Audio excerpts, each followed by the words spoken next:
সাবেক প্রধানমন্ত্রী ও বিএনপির চেয়ারপারসন খালেদা জিয়ার মৃত্যুতে শোক প্রকাশ করেছেন ভারতের পশ্চিমবঙ্গের মুখ্যমন্ত্রী মমতা বন্দ্যোপাধ্যায়। মঙ্গলবার ৩০ ডিসেম্বর সামাজিক যোগাযোগ মাধ্যমে এক বার্তায় এই শোক প্রকাশ করেন তিনি।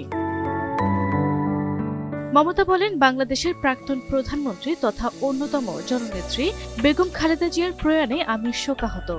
আমি তার শোক সন্তপ্ত পরিবার, বন্ধুবান্ধব ও তার রাজনৈতিক সহকর্মীদের আমার সমবেদনা জানাচ্ছি। খালেদা জিয়ার মৃত্যুতে শোক জানিয়েছেন ভারতের প্রধানমন্ত্রী নরেন্দ্র মোদীও।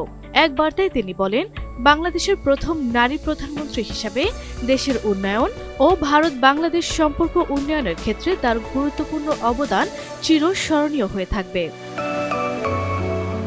৩০ ডিসেম্বর সকাল ৬টায় রাজধানীর এভারকেয়ার হাসপাতালে শেষ নিঃশ্বাস ত্যাগ করেন বেগম খালেদা জিয়া।